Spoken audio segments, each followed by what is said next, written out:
Hey everybody, tonight's video is called The Shipwreck of Tyre, and tonight we continue our pass-through study here in the book of Ezekiel, where we're looking at the continued prophecies against the city of Tyre. And we often think of the Titanic when we think of shipwrecks. We often think that the Titanic is the worst shipwreck to occur in history on April 14, 1912. The Titanic, as you probably know, struck the iceberg, resulting in over 1,500 deaths. It's like 1,517. But the actual worst all time was on January 30th, 1945, when Wilhelm Gustloff was attacked by a Russian submarine. And this ship was overcrowded with passengers of 6,000 to 10,000 people. And today, we're going to be looking at a picture of a shipwreck ship called Tyre. And I know we've been going through Tyre now with yesterday's chapter and all that, and we're going to be continuing into chapter 28 in next week. But I want to look at Ezekiel chapter 27, and it's going to be a longer chapter, but I think we're going to get right through it. Ezekiel 27, verse 1 through 3. The word of the Lord came again to me, saying, Now, son of man, take up a lamentation for Tyre, and say to Tyre, you who are situated at the entrance of the sea, merchant of the peoples on many coastlands. Thus says the Lord God, O Tyre, you have said, I am perfect in beauty. So today's chapter compares Tyre's past glory to her impending destruction. And the whole chapter is a lamentation describing Tyre as a great trade ship destroyed on the high seas. And the proper names indicate the participants in commerce with Tyre. And Tyre was a place known for pride, prosperity, and attractiveness. In verse 4 through 9, your borders are in the midst of the seas. Your builders have perfected your beauty. They have made your planks of fir trees from Sinir. They took a cedar from Lebanon to make you a mast. Of oaks of Bashan they made your oars.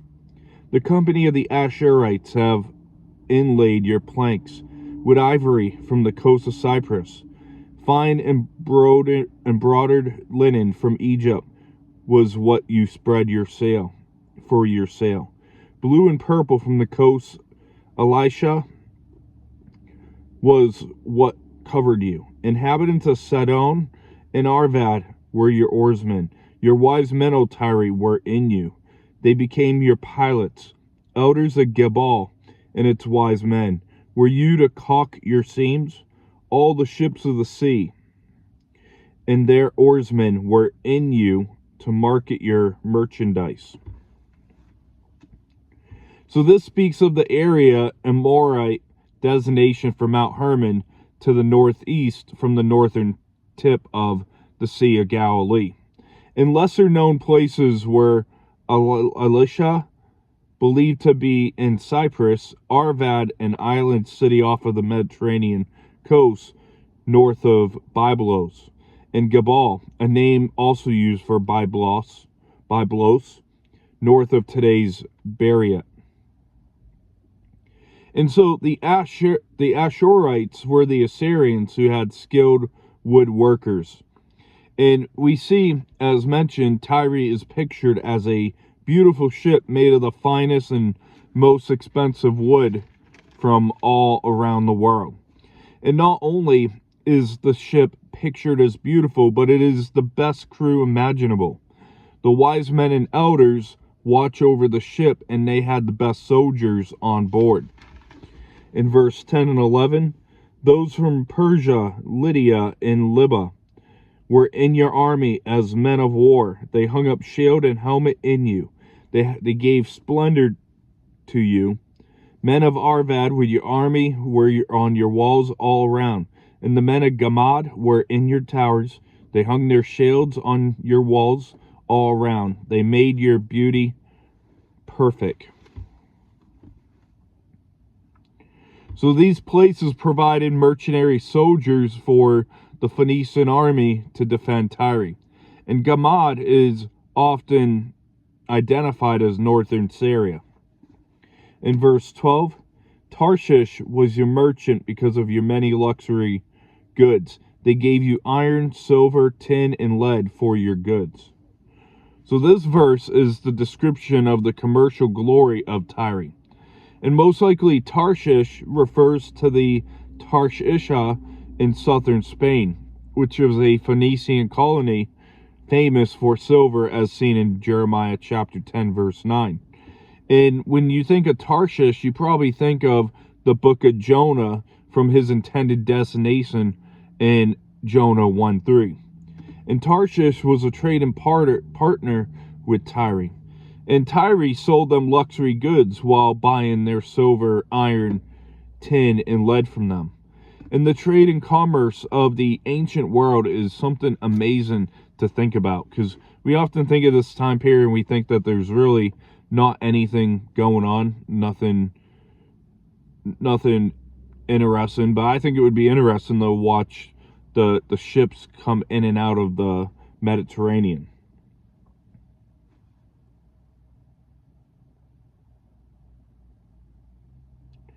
Verse 13, Javan, Tubal, and Meshech were your traders. They bartered human lives in vessels of bronze for your merchandise. So I think this chapter takes an interesting point here. Javan was Ionian, a large area in Greece. And the other two tribal, Tubal and Meshech in Asia Minor, may be Tibar Enoi and Moskoi, mentioned by the writer Herodotus, or slave trading cities called Tabal and Mushku by the Assyrians. And among the list of things that were good, among the list of goods that were bought and sold was the tragic entry of human slaves. And oftentimes, in America, we become so focused on our nation's history of slavery, which was wrong, it was ungodly, it was immoral. But slavery has actually been an issue of mankind with human trafficking for many centuries. And these acts aren't biblical slavery that we find permitted by the Mosaic law, but it was man stealing or human trading, treating their humans as property and mere tools for economic gain, economic profit. And that's contrary to God's law and the dignity of all humanity created in his image. And it seems that Tyre was especially guilty and cold-blooded in this practice. And long before Ezekiel, the prophet Amos rebuked Tyre for their traffic in slaves as a violation of the covenant of brotherhood, as seen in Amos 1, verse 9 and 10. In verse 14, those from the house of Togarmah traded for your wares with horses, steeds, and mules. So Beth Togarmah is identified with Armenia in northeast Asia Minor, which is modern-day Turkey. Verse 15-16, the men of Dedan were your traders. Many isles were the market of your hand. They brought you ivory, tusk, and ebony as payment. Syria was your merchant because of the abundance of goods you made. They gave you your wares for your wares, emeralds, purple, embroidery, fine linen, corals, and rubies. So Dedan is probably Rhodes. Verse 17, Judah and the land of Israel were your traders.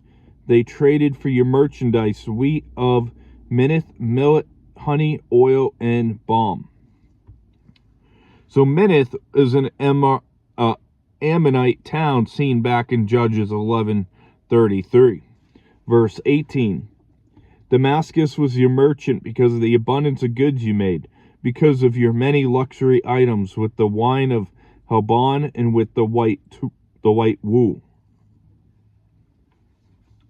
So Helbon today is called Halbun, 13 miles north of Damascus. Verse 19-20. Dan and Javan paid for your wares, traversing back and forth. Wrought iron, cassia, and cane were among your merchandise. The Dan was your merchant in saddlecloths for riding. So a Danite area is not meant, but translators aren't sure which areas are designated by this in Javan. And cassia speaks of a type of perfume. Verse 21. Arabia and all the princes of Kedar were your regular merchants. They traded you in lambs, rams, and goats. Now, I don't know why you would want to trade goats. The only good goat is a dead goat. But that's a joke, by the way. Don't call the ASPCA now. Kedar refers to nomadic Bedouin tribes. Verse 22, the merchants of Sheba and Ramah were your merchants. They traded for your wares, the choicest spices, all kinds of precious stones, and gold. So Sheba and Ramah were cities in the southwest extremity of Arabia, as seen in Genesis chapter 10, verse 7, and 1 Chronicles 1, verse 9. In verse 23-24, Haran, Kenna, Eden, the merchants of Sheba, Assyria, and Chomad were your merchants. These were your merchants in choice items and purple clothes and embroidered garments and chests of multi-colored apparel and sturdy woven cords which were in your marketplace. So Haran, Kenna, and Eden were all Mesopotamian towns. Kama may have been in northern Syria. And the Kauna of Amos chapter 6 verse 2, or the Kano of Isaiah 10 verse 9. And Assyria and Chomad were also in Mesopotamia. And Tyre only cared for business. They had no regard to the God of Israel as their creator and redeemer. And it's kind of like our current state of the United States of America. The United States of America overall truly doesn't care about the God of Scripture. All we care about is our materialism and living life how we want to live life. In verse 25 says, the ships of Tarshish were carriers of your merchandise. You were filled and very glorious in the midst of the seas. So the large cargo carrying ships, sea ships that sailed across the Mediterranean, is what we see in verse 25. Verse 26-27, your oarsmen brought you into many waters, but the east wind broke you in the midst of the seas. Your riches, wares, and merchandise, your mariners and pilots, your caulkers and merchandisers, all your men of war who are in you, and the entire company which is in your midst will fall into the midst of the seas on the day of your ruin. So this pictures the Tyre's fall aptly as a shipwreck on the seas. In the sea, the place of her glory will be with her grave. And the east wind is a picture of Babylon and its power from the east. And we saw earlier back in Ezekiel 17 verse 10 and Ezekiel 19:12 where the east wind represented God's judgment. And Tyre's fate will be a warning to all the other nations that watch from the shore. And all of Tyre's material prosperity couldn't help when the east wind broke her. And we see in Psalm 48 verse 7 that it shows God as the one who breaks ships with an east wind. In verse 28, the common land will shake at the sound of the cry of your pilots. So the rest of the chapter here maintains the metaphor of Tyre as a ship and turns particularly to the men lamenting her ruin. for their livelihood has been tied to the commerce that she represents. Verse 29 through 35. All who handle the oar, the mariners, all the pilots of the sea, will come down from their ships and stand on the shore. They will make their voice heard because of you. They will cry bitterly and cast dust on their heads. They will roll about in ashes. They will shave themselves completely bald because of you. Gird themselves with sackcloth and weep for you with bitterness of heart and bitter wailing. And their wailing for you, they will take up a lamentation and a lament for you. What city is like Tyre, destroyed in the midst of the sea? When your wares went down by the sea, you satisfied many people. You enriched the kings of the earth with many luxury goods and your merchandise. But you are broken by the seas and the depths of the waters. Your merchandise and the entire company will fall in your midst. All the inhabitants of the isles will be astonished by you. Their kings will be greatly afraid, and their countenance will be troubled. So they would display all the traditional signs of mourning with the ash, the dust, and going bald with sackcloth. And in verse 30 through 32, we see the description of common actions signifying mourning. And the world would be astonished, afraid, and horrified at the judgment that God brought upon Tyre. And just like if God wanted to destroy the United States of America, it would definitely draw the world's attention.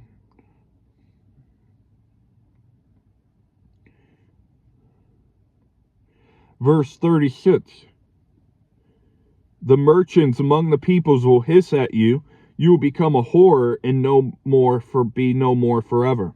So there will be some who would scorn with malicious joy. And that's a sad thought.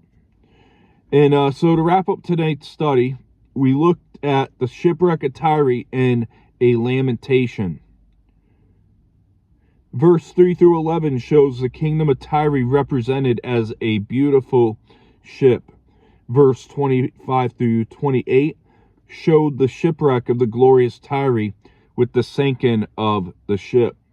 And the chapter ends with the world mourning over the sinking of the ship Tyre.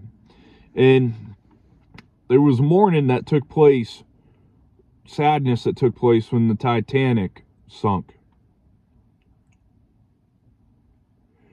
Let's go over to the book of Revelation, chapter 18, before we close out here. We're going to be in Revelation 18, verse 17.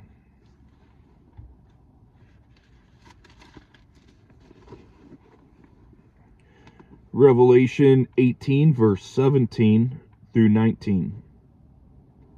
It says here, For in 1 hour such great riches came to nothing. Every shipmaster, all who traveled by ship, sailors, and as many as trade on the sea, stood at a distance and cried out when they saw the smoke of her burning, saying, What is like this great city? They threw dust on their heads and cried out, weeping and wailing, and saying, Alas, alas, that great city, in which all who had ships on the sea became rich by her wealth. For in 1 hour she is made desolate. So today's great lamentation is a advanced demonstration of what the world will do when the system of Satan collapses before the Lord's return to establish his millennial kingdom. And I just want to make a side point that my friend Brian Peckham is doing a study on the Golden Age, the millennial kingdom, on Monday and Tuesdays on Facebook Live at 3 p.m.